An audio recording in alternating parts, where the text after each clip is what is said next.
பார்க்கும்போது நான் அப்போ இந்த சாவணி ரிலீஸ் பண்ணுறேன். இந்த புக்கு ரிலீஸ் பண்ணி ஒரு 15 நிமிஷம் கழிச்சு கலைஞர் பேசுகிறார். அதுக்கு முன்னாடி அவர் சொல்லும்போது சொல்கிறாரு, இந்த குழுவோட பேரை பார்த்தா கூட நாடக பிரியான்னு வச்சுருக்காங்க. இப்போல்லாம் நாடகத்தை ஃப்ரீயாக கொடுத்தா தான் வருவாங்கங்கிறதுக்காக இப்படி வச்சுருக்காங்க போல இருக்கு. இல்லை ஃப்ரீயாக கொடுக்குற நிலைமை ஆயிடுச்சாங்கிற ஆதங்கத்தில் வச்சாரா தெரியல அப்படின்னு. அதாவது ஒரு வார்த்தையை எப்படி தமிழ் என்றால் அதுக்கு கலைஞர்னு இன்னொரு பெயர் தான், இல்லை மாற்று கருத்து கிடையாது. ஒரு தடவை நானே என் ஃப்ரெண்ட்ஸ் எல்லாம் போயிருந்தோம். அவரை பார்க்கும்போது, நேற்றுக்கு ஏதோ நூல் வெளியிட்டீங்களாமே அப்படின்னு என்ன கேட்டார். நான் தான் டெய்லி நூல் வெளியிட்டு இருக்கேன் அப்படின்னு. அதுதான் எனக்கு தெரிஞ்ச விஷயமாச்சே, நீங்கள் தான் ஊர் அறிஞ்சவராச்சே அப்படின்னார் அவர். அப்போ தான் எந்த ஊர் நீங்கள் அப்படின்னார். தஞ்சாவூர். அதான் காவேரி, இப்படி தான் பேசுவோம் அப்படின்னார். அதாவது அந்த ரசிக்கக்கூடிய தன்மை சாதாரணமாக எல்லாருக்கிட்டையும் அமையாதுங்க. அது நான் ஒன்று சொல்லுவேன், மற்றவங்க சிரிக்கணும். ஆனால் மற்றவங்க சொன்னால் நான் கோவப்பட்டுருவேன், என்ன சொல்லக்கூடாது அப்படிங்கிற மனோபாவம் தான் அதிகாரத்தில் இருப்பவர்களுக்கு இருக்கும். வாயா என்ன விஷயம் அப்படிங்கிற அது சொல்லும்போதே அவர் எதிராளியை தன் பக்கம் இழுத்து பக்கத்தில் உட்காந்து வச்சிருக்கக்கூடியவர். இப்போ பேசும்போது சொன்னாங்க, அதாவது மாற்றான் தோட்டது மல்லிகைக்கும் மனம் உண்டு அப்படின்னு. நான் அதிமுகவில் இருக்கும் பொழுது தமிழ்நாட்டு சரித்திரத்திலேயே திமுக பொதுக்குழு அட்டன் பண்ண ஒருத்தன் நான் தான். அப்போ தான் சொன்னேன், அதாவது மாற்றான் தோட்டத்து மல்லிகைக்கு மனம் உண்டு, ஆனால் நீங்கள் வேரோடு பிடிங்கி கொண்டு வந்து வச்சிடுறீங்கன்னு எனக்கு இப்போ தான் தெரியும் அப்படின்னு சொன்னேன். கலைஞர் என்றைக்குமே எந்த பிரச்சனையும் இல்லாமல் 100 ஆண்டு வாழ வேண்டும் என்று எல்லாம் வல்ல இறைவனை வேண்டுகிறேன் அப்படின்னு. இறங்கி வந்தோடனே ஒரு மினிஸ்டர் சொல்கிறார், சார் அதெல்லாம் நம்ம கட்சியில் கிடையாது. இல்லை சார், நான் வேற கட்சி கூப்பிட்டாங்க வந்தேன் அப்படின்னு. எதுக்காக சொல்கிறேன்னா, மனசார நான் விருப்பப்படுறது தானே நான் சொல்ல முடியும். சரி சார், நான் நாளையிலேருந்து மாற்றிக்கிறேன்னா அது ஒரு போலித்தனமாக இருக்கும். அதில் இந்த சாவணியர் கொடுத்துருக்கோம். சாவணியர் ரிலீஸ் பண்ணுறார். ஸ்டேஜில் ரிலீஸ் பண்ணி 15 நிமிஷம் கழிச்சு கலைஞர் பேசுகிறார். அப்போ அதுக்கு முன்னாடி மூப்பனார் பேசுகிறார். எஸ்.வி. சேகர் 3500 நாடகம் போட்டிருக்காரு, அவர் 35,000 நாடகம் போடணுன்னு நான் ஆசைப்படுறேன் அப்படின்னு வாழ்த்துறேன் அப்படின்னார் மூப்பனார். கலைஞர் வந்தோடனே மூப்பனார் எஸ்.வி. சேகர் 35,000 நாடகம் போடணுன்றாரு, அதை நான் ஏற்றுக்க மாட்டேன். அவர் 3,50,000 ட்ராமா போடணும், அதை விட நான் அதிகமாக வாழ்த்துறேன் அப்படிங்கிறார். அப்போ சொல்லும்போது சொல்கிறார், எஸ்.வி. சேகர் கேள்வி பதில் போட்டிருக்காங்க, அதில் எனக்கு ரொம்ப பிடிச்ச 2 கேள்வி பதில். மாடர்ன் ஆர்ட் பற்றி என்ன நினைக்கிறீங்கன்னு ஒரு கேள்வி, அதுக்கு தம்பி சேகருடைய பதில், மூளை இல்லாதவங்க கூட மாடர்ன் ஆர்ட் வரைஞ்சிடலாம், ஆனால் அதை ஒரு புத்திசாலியால் தான் விற்க முடியும். இது எனக்கு ரொம்ப பிடிச்ச பதில் அப்படின்னார். அதுக்கு அடுத்தது சொல்கிறார், உலகிலேயே நீங்கள் நேசிக்கும் 3வது பெண் யார்? 1 அம்மா, 2 மனைவி. அதுக்கு தம்பி சேகரின் பதில், ஒரு அம்மா 2 மனைவி, இதை கூட்டினாலே 3 வருகிறது. இது இல்லை. அதுக்கப்புறம் கலைஞர் சொன்ன வார்த்தை தான், இது எனக்கு மிகவும் மகிழ்வை தந்த பதில் அப்படின்னார். ஒரு பப்ளிக்கில் ஒரு விஷயத்தை நம்ம ஒரு எவ்வளோ அசால்ட் அப்படி போகிற போக்கில் சொல்லிட்டு போகிறாங்கிறது சாதாரணமான ஒரு விஷயமே இல்லை. அதுக்கு கூச்சப்பட்டுக்கிட்டு இது பண்ணி இப்படி பேசி அப்படி பேசி அப்படி பேசலாமா இப்படி பேசலாம் அதெல்லாமே இல்லை. நான் இளங்கோவடிகள் எழுதின சிலப்பதிகாரத்தையே நான் திருத்தினவன். நான் இது கர்வத்தோடு சொல்லலை. ஏன் திருத்தினேங்கிறது வலம்புரி ஜானுக்கு தெரியும். சிலப்பதிகாரத்தில் சிலம்ப திருடினவன் பொற்கொல்லன் அப்படின்னு சொன்னால் என்ன ஆகும்? அதுக்கு பிறகு எல்லா பொற்கொல்லனுமே இந்த மாதிரி தான் திருடன்னு வரும். அது இருக்கக்கூடாதுங்கிறதுக்காக நான் என்ன பண்ணினேன், அதை ஒருத்த எடுத்து கொண்டு வந்ததை பொற்கொல்லங்கிட்டேருந்து மாற்றி அவங்ககிட்ட வாங்கினதை அதை திருடி இந்த மாதிரி கொண்டு வந்தது ஒரு அரண்மனை அதிகாரின்னு நான் மாற்றினேன். ஏனென்றால் எந்த ஒரு இனத்திலையும் ஒரு தனி நபர் செய்யக்கூடிய ஒரு விஷயத்தை அந்த இனத்தின் மேல் உண்டான பழியாக மாற்றக்கூடாது என்பதற்காக. அதுதான் எனக்கு ரொம்ப இந்த மாதிரி பல விஷயங்கள் அவர்கிட்ட எனக்கு பிடிச்ச விஷயம் எல்லாமே. அது ஒன்றுன்னா சொல்லிட்டு போனால் நிறையா இருக்குது. ஏன்னா இங்கே இதில் ஹைலைட் ஸ்பீக்கர் நம்முடைய திண்டுக்கல் லியோனி. ஏன்னா என்ன இருந்தாலும் ஒவ்வொரு தடையும் ஃபஸ்ட்டு டைம் நான் அவரை பார்த்தது 1984 உலகத்தமிழ் மாநாடு. மலேசியாவில் நடக்குது. அப்போ போனேன். அப்போ தத்தோ சாமிவேலுன்னு அமைச்சர் கலைஞர் மேலே அப்படியே அவரே வந்து தான் இன்னொரு கலைஞராகி விட வேண்டும் என்ற ஒரு எண்ணத்திலேயே இருக்கக்கூடிய ஒரு மலேசிய தமிழ் மந்திரி அவர். அங்கே தான் ஒரு 3 days கலைஞரோடு நெருங்கி பழகக்கூடிய விஷயம் கிடைச்சிது. நான், ஜெமினி கணேசன், சாருஹாசன், அவர் நிறைய பேர் பயந்துட்டு போகல. ஏன் போகலன்னு தெரியாது, அது வேற ட்ராக். அங்கே போனோம். அந்த டயத்தில் கேஷுவலாக ஒருத்தர் ஏதாவது ஒன்று சொன்னால் அதுக்கு வர பதில் இருக்கு பாருங்க, அசாத்தியம். அந்த டைமிங்லாம் அது அது ஒரு கடவுளுடைய அருள். அது சாதாரணமான ஒரு விஷயமே கிடையாது. ஒருத்தர் PhD படிச்சிருக்காங்க, MSc படிச்சிருக்காங்க, அது படிச்சிருக்காங்க, இது படிச்சிருக்காங்க. அவர் என்ன படித்தாலும் தெரியாது. உலகத்தை படித்திருக்கிறார், இலக்கியத்தை படித்திருக்கிறார். எல்லாத்தையும் தாண்டி தனக்கு எதிரே உள்ள அனைத்து மனிதர்களையும் படித்திருக்கிறார். அது அந்த படிப்பு தான் அவருக்கு வந்து எல்லாத்துக்கும் அந்த ரெஃபரன்ஸ். அது ரொம்ப ரொம்ப ஆச்சரியமான ஒரு ஒரு விஷயம். 1989 நான் சுயேட்சையாக நிற்கிறேன் மயிலாப்பூரில். அப்போது என்னுடைய நண்பர் ராமநாராயணன் இதில் காரைக்குடியில் திமுகவில் நிற்கிறார். அப்புறம் ராமநாதபுரத்தில் வந்து ராஜேந்திரன், அவரும் DMK நிற்கிறார்.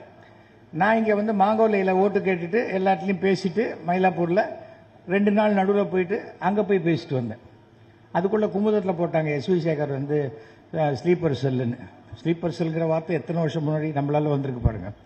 வந்து அப்போ மாங்கொல்லையில் தான் கடைசி இன்னையோட பிரச்சாரம் முடியுது.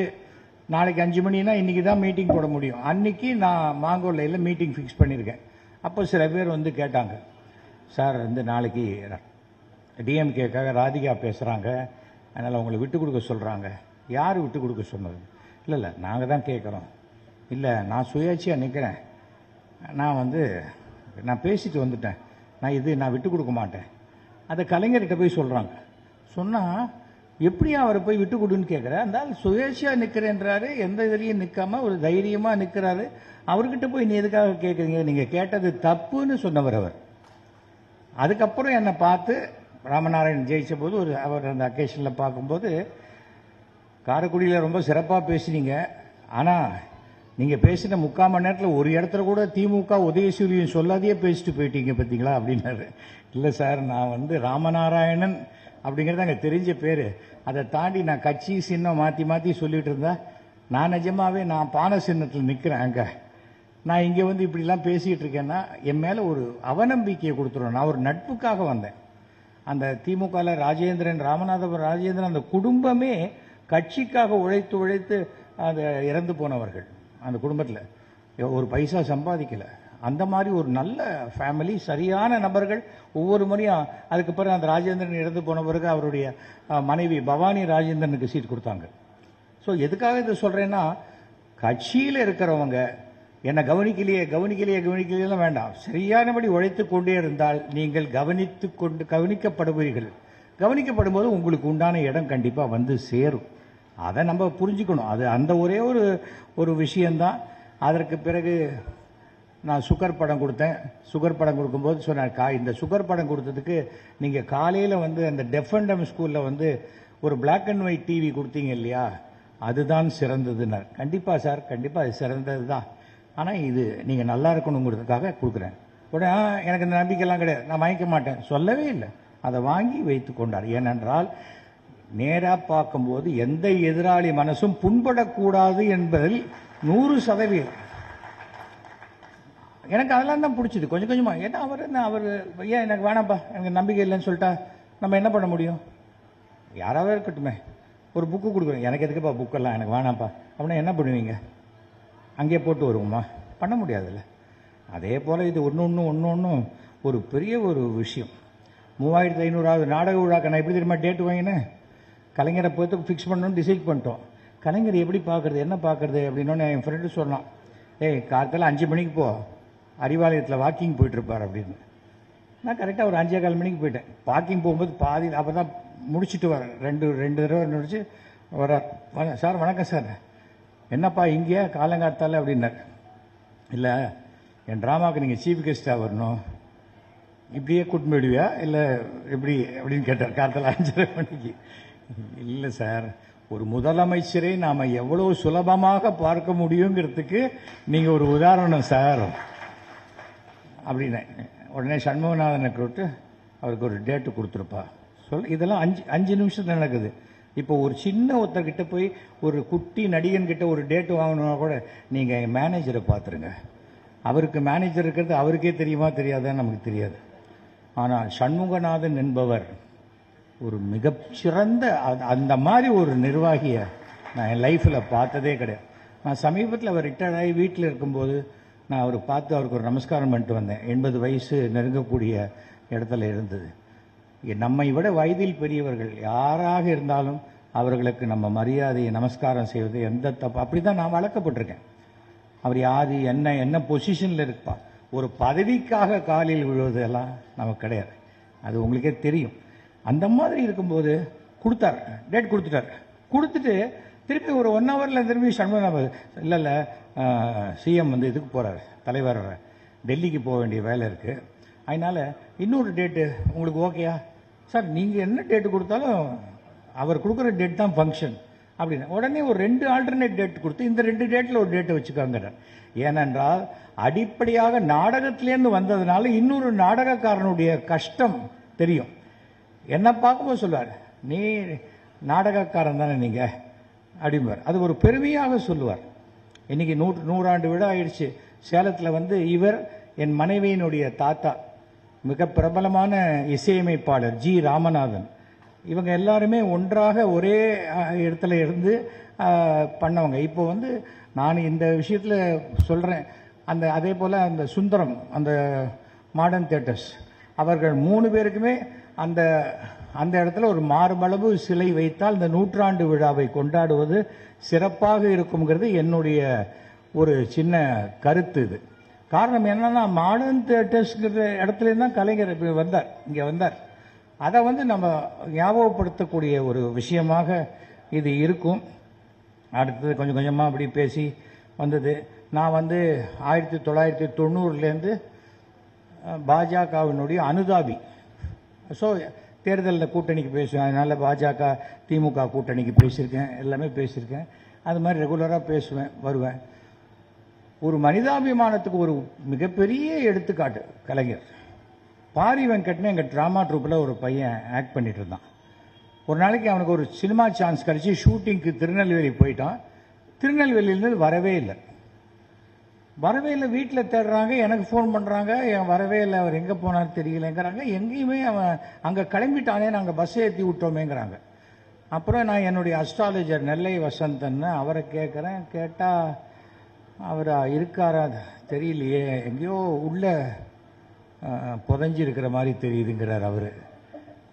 உடனே மெட்ராஸ்லேருந்து இந்த ரூட்டில் பார்த்து ஏதாவது ஆக்சிடென்ட் ஆச்சான்னு எல்லா போலீஸ் ஸ்டேஷன்லையும் விசாரிச்சா மங்களமேடுன்னு ஒரு ஊரில் ஒரு ஆக்சிடென்ட்ல அந்த பாரி வெங்கட் இறந்து போயிருக்கான். அவனுடைய பேர் வெங்கட்ராமன். பாரி வெங்கட்டுங்கிறது தான் எல்லாருக்கும் தெரிஞ்ச பேர். வெங்கட்ராமன் அவன் வீட்டில் இருக்கிற இடத்துக்கு போயிட்டு கேட்டிருக்காங்க, தெரியல.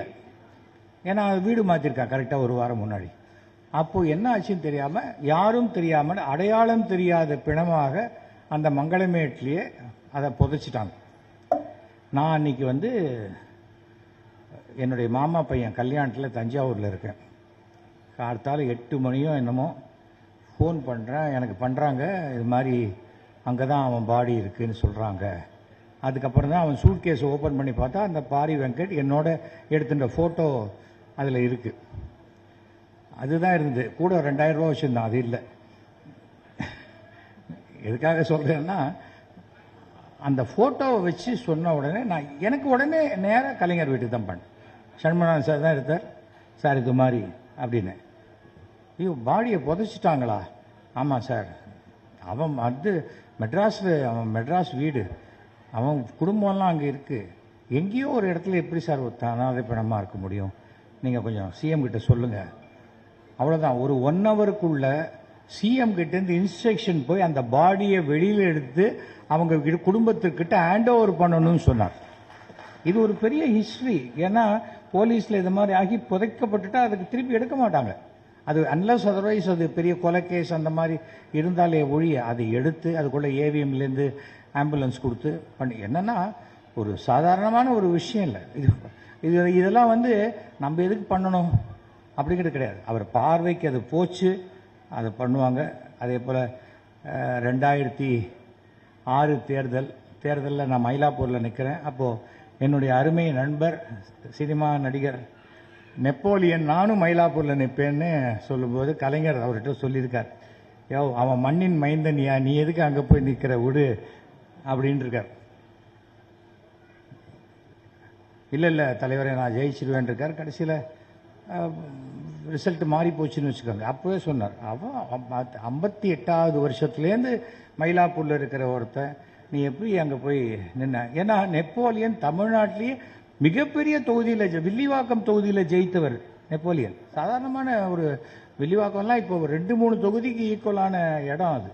அந்த இடத்துல இருந்தவர். ஏன்னா கலைஞர் அங்கே ரூமில் தான் இருக்கார். அவருக்கு என்ன தெரியும்னு நினைக்கிறவங்களுக்கு உட்கார்ந்த இடத்துல இருந்து எல்லாவற்றையும் கணிக்கக்கூடியவர் கலைஞருங்கிறதுக்காக இந்த விஷயத்தை சொல்கிறேன். ஏன்னா எல்லாமே நான் சம்பந்தப்பட்ட விஷயம், நான் பேசின விஷயம், அதெல்லாம் தான் நான் சொல்ல முடியும். ஏன்னா ஒவ்வொரு தடவையும் நான் அவர்கிட்ட பேசும்போது பார்க்கும்போது அவ்வளோ பிரமிப்பு இருக்கும். அது திருப்பியும் நான் அதே போல் இது எதுக்காகனா அந்த குடும்பம், கலைஞர் குடும்பத்தில் அத்தனை பேருமே என் சகோதரர்கள் மாதிரி. அது அழகிரி, ஸ்டாலின், தமிழரசு, கனிமொழி, செல்வி எல்லாரையுமே எனக்கு 1980களிலிருந்து பழக்கம்.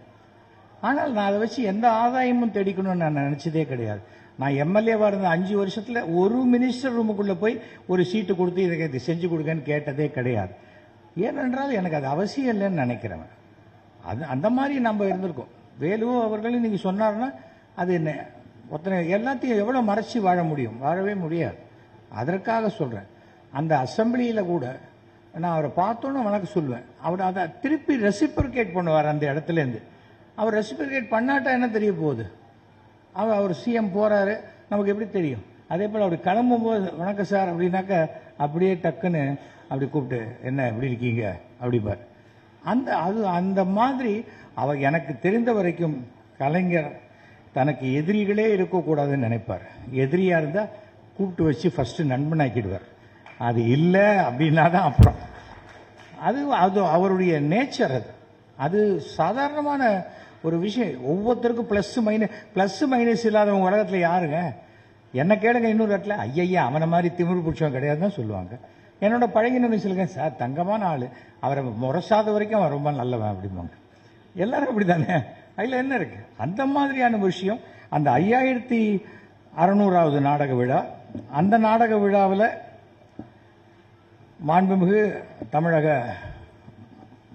முதல்வர் கலைஞர், துணை முதல்வர், இன்றைய முதல்வர் ஸ்டாலின் 2 பேருமே கலந்துக்கிட்டது எனக்கு பெரிய பெருமை. அந்த விழாலையும் அவர் பிரமாதமான ஒரு விஷயத்தை பேச சொல்கிறார். எஸ் வி சேகர் கிட்ட எனக்கு ஒரு வருத்தம் உண்டு. என்ன இருந்தாலும் எங்களுடைய முன்னாள் உறுப்பினர் அவரை தோக்கடிச்சது எனக்கு ரொம்ப வருத்தம். அது அவர் நெடுஞ்செழியனை நான் வெற்றி கொண்டதை அவ்வளோ நாசுக்கா அவர் சொல்கிறார். அது அந்த மாதிரி ஒரு சில விஷயத்தை சொல்லும்போது என்ன சொல்கிறார் அப்படின்னு யோசிக்க தோணக்கூடிய அளவுக்கு தான் சொல்லுவார். படாருன்னு போய் இது எனக்கு தெரியுமா அப்படிங்கிற மாதிரிலாம் சொன்னதே கிடையாது. அந்த ட்ராமாவில் அப்படி சொன்னார். அப்போ தான் எனக்கு சொன்னார், எஸ் வி சேகர் நல்ல தமிழ் நாடகங்கள் போடுகிறார் என்பதுக்கு எனக்கு ரொம்ப மகிழ்ச்சி அப்படின்னார்.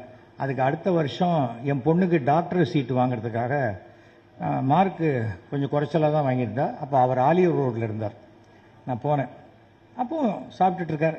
வாங்க சாப்பிட்றீங்களான்னு. இல்லை சார் நீங்கள் சாப்பிடுங்க, சாப்பிட்டோன்னே பேசுகிறேன்னு. என்ன விஷயம்னா என் பொண்ணுக்கு ஒரு டாக்டர் சீட்டு வேணும். மார்க்கு பார்த்தார், ரொம்ப குறைச்சலாக இருக்கே அப்படின்னா. அதனால தான் நான் உங்ககிட்ட வந்தேன், இல்லாட்டா நான் காலேஜ்லேயே வாங்கிக்க மாட்டேன்னா அப்படின்னு. இந்த வாய் தாங்க உங்களுக்கு அப்படின்னார். சொல்லிட்டு சார் மெடிக்கல் இல்லாட்டா கூட பரவாயில்ல சார், அட்லீஸ்ட் வெட்டினரி டாக்டர் ஏதாவது கொடுங்க அப்படின்னேன். ஏன் வெட்டினரின்னா, ஆடு மாடு தானே பலின்னு நினச்சிக்கலாம் மனுஷனுக்கு பதிலாக அப்படின்னேன். அப்புறம் இல்லை அவர் ஒன்றும் சொல்லலை. சார் நீங்கள் வேணால் தமிழறிஞர் கோட்டாவில் கொடுங்களேன் அப்படி. தமிழறிஞர் கோட்டாவா? யாருக்கு? உங்களுக்கா? அப்படிங்கிற அவருக்கே சிரிப்பு வருது. நான் சொன்னேன், இல்லை நீங்கள் தான் போன சாவணியில் எனக்கு எழுதி கொடுத்துருக்கீங்க, இவர் இவர் வந்து போடுவது சிறந்த தமிழ் நாடகம் இருக்கீங்க, அப்போ நீங்கள் தானே எழுதி கொடுத்துருக்கீங்கன்னு. சில சமயம் நான் தெரியாதனமா அப்படி எழுதிடுவேன் அப்படின்றார். அப்போ கூட நான் சொன்னேன், உங்கள் மேலே நான் கோச்சிக்க மாட்டேன், நான் வந்து உங்கள் கட்சி உறுப்பினர் கிடையாது, கட்சி தொண்டன் கிடையாது, ஒரு முதலமைச்சரை நம்ம பார்க்க முடியுமா, அது பார்த்துட்டோம், நீங்கள் முண்டு இல்லைன்னு சொல்லிட்டீங்க, அதனால் நான் கோவப்படவே மாட்டேன், ஏனென்றால் அவன் குறைச்சலாம் மார்க் வாங்கியிருக்கா. ஆனால் அஸ்ட்ராலஜர் சொன்னார் இவர் டாக்டர் ஆகிடுவான்னு அப்படின்னு. அவர் எப்படி ஆவார் அப்படின்னார், தெரியல. கடைசியில் பார்த்தா என்னுடைய டாக்டர் வந்து டாக்டரேட் இன் டைப் 2 டயபிட்டிஸ் ஆகி டாக்டரேட் வாங்கி ஒரு டாக்டர் அனுராதா சேகரா இன்னைக்கு அமெரிக்காவில் செட்டில் ஆகியிருக்காங்க. எதற்காக சொல்கிறேன், ஒன்று நடக்கணும் என்றால் அது கண்டிப்பாக நடக்கும். அதுபோல் ஒவ்வொரு விஷயங்களும் அவர்கிட்ட அவர் கூர்ந்து கவனிப்பார். சாதாரணமாக பேசுகிற மாதிரி தான் இருக்கும், பேசிட்டே 4 பேர்கிட்ட பேசுவார், டக்குன்னு ஒருத்தர்கிட்ட பதில் சொல்லுவார். அந்த மாதிரியான ஒரு விஷயங்கள் கிடைக்கவே கிடைக்காது. அந்த சமயத்தில் தான் அந்த 5600வது நாடக விழாவில் நம்முடைய இன்றைய முதல்வர் அவரும் அதில் பேசுகிறார். அதில் சொல்கிறாரு, நாடகத்தில் மட்டும் இல்லை, நேரில் பார்க்குற நேரத்தை கூட அவர் நம்மளெல்லாம் சிரிக்க சிரிக்க மகிழ்ச்சி அடையக்கூடிய பேசுவார். ஆனால் எந்த கட்சியும் சேராத ஒரு அடையாளத்தை இன்னைக்கு காட்டிக்கிட்டு இருந்தாலும் அவர் உள்ளத்தில் தலைவர் கலைஞர் அவர்கள் தான் தனக்கு தலைவர் என்ற நிலையிலேயே அவர் இருந்து கொண்டிருப்பது எனக்கு ரொம்ப சந்தோஷமாக இருக்கு அப்படின்னார். என்னை கட்சியை விட்டு எடுத்தாங்க. என்ன காரணத்துக்கு எடுத்தாங்கன்னா, நான் அன்னைக்கு நானும் அனிதா ராதாகிருஷ்ணனும் திமுகவில் போய் சேருவோன்னு. அனிதா ராதாகிருஷ்ணன் சேர்ந்தார், நான் சேரலை. ஏனென்றால் எனக்கு டக்கு டக்குன்னு ஒரு கட்சி மாறி மாறி போகிறது எனக்கு விருப்பம் இல்லை. அதுக்கு பதிலாக எந்த கட்சி, எப்போ நான் மயிலாப்பூரில் நான் எம்எல்ஏ இல்லை, எனக்கு மயிலாப்பூரில் வேலை ஆகணும், வேலை ஆகணுந்தோ எம்எல்ஏ இருக்கார் வேலு, அதுக்கப்புறம் என்ன வேணும், அவ்வளோதான். எம்பி இருக்காங்க தமிழச்சி, அவ்வளோதான். அதுதான் எல்லா இடத்துலையும் நானே இருக்கணுங்கிற அவசியம் எனக்கு கிடையாது. அதை வந்து நன்றாக புரிந்து கொண்டதுனால அவர் பேசினார். அப்படிப்பட்ட ஒவ்வொரு விஷயத்தையும் பார்த்தீங்கன்னா அவரை பற்றி நான் சொல்கிறதுனா சொல்லிகிட்டே போகலாம், எவ்வளோ விஷயங்கள் அப்படி இருக்கக்கூடிய விஷயங்கள். ஆனால் அவர் என்னை பாராட்டினதில் வந்து ஹையஸ்ட் வந்து அந்த ஒரே ஒரு இதுதான், அந்த 5600வது நாடக விழா அன்றைக்கி வந்து சாயங்காலம் 6 மணிக்கு ஆரம்பிக்கணும். அப்போ கொஞ்சம் ஹெல்த் அவருக்கு கொஞ்சம் இதுவாகிடுச்சு. அவர் சொன்னார், அதை பார்ப்பா, என்னால் 3 மணி நேரம்லாம் உட்கார்றது ரொம்ப கஷ்டம் அப்படின்னாங்க. சார் நீங்கள் ஒன்று பண்ணுங்கள் சார், நீங்கள் ஒரு 2 மணி நேரம் ரிலாக்ஸ்டாக ட்ராமா பாருங்கள், 1 மணி நேரம் ஃபங்க்ஷன், கரெக்டாக நீங்கள் 6 மணிக்கு வந்தீங்கன்னா 8:58க்கு நான் உங்களை விட்டுடுறேன் சார் அப்படின்னு. அன்றைக்கு மிகப்பெரிய ஒரு அரசியல் கடுமையான ஒரு சூழ்நிலை. முதன்முறையாக கலைஞர் 6 மணிக்கு வர வேண்டியவர் 6:58க்கு தான் ஹாலுக்குள்ளே வரார். வந்த உடனே, என்னப்பா நான் லேட்டாக வந்துட்டேனேப்பா அப்படின்றார். பரவாயில்ல சார், சொன்னபடி நான் உங்களை விட்டுறேன். நாங்களே எங்கள் ட்ராமாவில் ஒரு பாலிசி வச்சுருக்கோம், நாங்கள் எவ்வளோ லேட்டாக ஆரம்பித்தாலும் கரெக்ட் டயத்துக்கு முடிச்சிடுவோம் அப்படின்னு. எப்படி அப்படின்னார். உட்காருங்க என்ன, உட்கார சொல்லிட்டு அப்படி கை காமிச்சு ட்ராமா ஆரம்பிச்சது. அந்த 2 மணி நேர நாடகத்தை அப்படியே பேசிகிட்டே இருக்கும்போது 1 மணி நேர ட்ராமாவாக சுருக்கி ட்ராமாவை முடிச்சிட்டேன். கரெக்டாக 7:58க்கு முடிச்சிட்டேன். அவர் மேடைக்கு வந்துட்டார், வந்து பேசுகிறார்.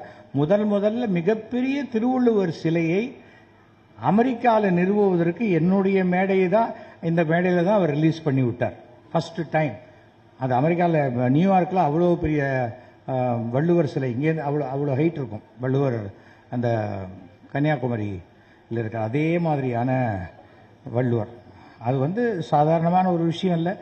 எனக்கு வந்து சட்டமன்ற வாஞ்சிநாதன் ஒரு டைட்டில் கொடுத்தார் கலைஞர். இது நான் வாங்கின எத்தனையோ பட்டங்களை விட மிகப்பெரிய பட்டமாக நினைக்கிறேன். வாஞ்சிநாதன் அவர்களுக்கு ஒரு மணிமண்டபம் கட்டணும்னு சொல்லி பண்ணிட்டு, அது காமராஜர் காலத்தில் கடைசியில் அந்த அடிக்கல்ல மாத்திரம் துணி துவைக்கிற கல்லாம் மாற்றி போட்டாங்க. அது பாட்டுக்கு தென்காசியில் இருக்குது. ஒரு தடவை குமரி ஆனந்தன் பார்க்கும்போது சொன்னார். அதை நான் சொன்னேன், எந்த ஜாதி அடிப்படையிலும் பார்க்காம ஒரு சுதந்திர போராட்ட தியாகியாக வாஞ்சிநாதன் அவர்களுக்கு இந்த மணிமண்டபம் கட்டணும்னு நான் கோரிக்கை விடுத்த போது அவர் சொல்கிறார், சட்டமன்ற வாஞ்சிநாதன் கேட்குறார், நம்ம என்ன மாட்டேன் நான் சொல்ல போகிறேன்னு சொல்லி அதை செய்து கொடுத்தவர் கலைஞர் அவர்கள். ஏன்னா யார் என்ன கேட்குற, அது கரெக்டான விஷயமா இருந்ததுன்னா உடனே உண்டுனா உண்டு, இல்லைன்னா இல்லை. அன்னைக்கு நான் நினச்சேன், அவரை வந்து எந்த விஷயமா இருந்தாலும், மயிலாப்பூர்ல எந்த ஃபங்க்ஷனில் சிஎம் வராருன்னா அவர் கேட்குற ஃபர்ஸ்ட் கேள்வி, என்னப்பா நம்ம எம்எல்ஏ வந்துட்டாரா அப்படிம்பார்.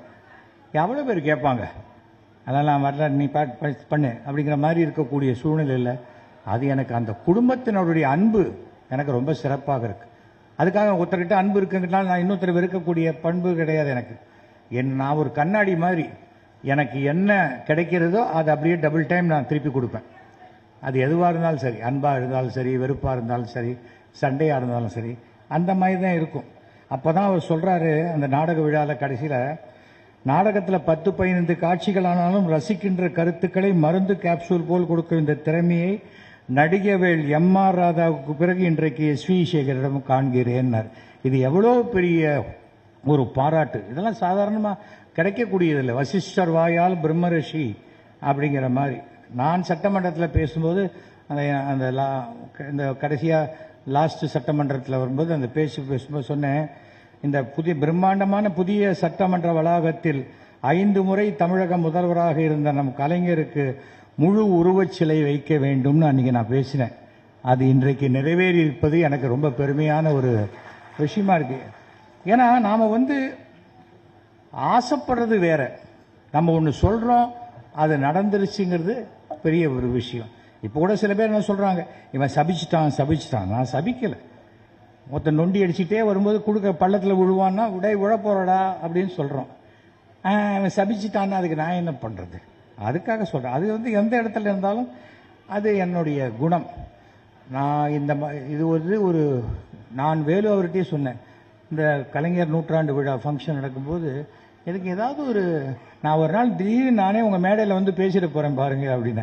அதெல்லாம் வேணான்னு, நான் கூப்பிட்றேன் உங்களை கரெக்டாக வாங்க அப்படின்னு சார். ஏன்னா வேலு போன்றவர்களுக்கு கூட நாம் ஒருத்தரை அழைக்கிறது அவங்களுக்கு ஏதாவது தர்மசங்கடம் ஆகிடக்கூடாதுன்னு நினைக்கக்கூடிய நல்ல மனம் கொண்டவர் தான் வேலு போன்றவர்கள்.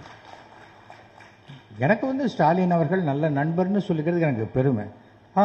நீ நண்பர் அவர் சொன்னாரானா, ஏதோ புக்கை போட்டுக்க, அருமை நண்பர் திரு எஸ்.வி. சேகர் அவர்களுக்கு அன்புடன் மு.க. ஸ்டாலின் கையெழுத்து போட்டது இது இருக்கு.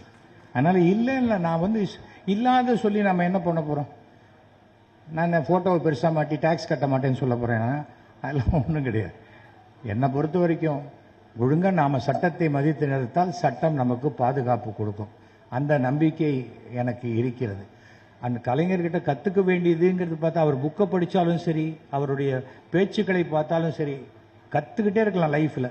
ஒருத்தன் எப்படி தைரியத்துடன், துணிச்சலுடன், தன்னம்பிக்கையுடன் எதிரிகளை எதிர்கொள்வது எப்படிங்கிறது கலைஞர்கிட்ட கற்றுக்க வேண்டிய ஒரு முக்கியமான ஒரு விஷயம். ஒரு கலைஞனாக இன்னைக்கு இந்தியாவிலேயே மிகப்பெரிய கலைஞர்னா அவர் ஒருத்தர் தான், வேற யாருமே கிடையாது. அப்படிப்பட்ட கலைஞரை பற்றி பேசக்கூடிய வாய்ப்பு எனக்கு கிடைச்சது.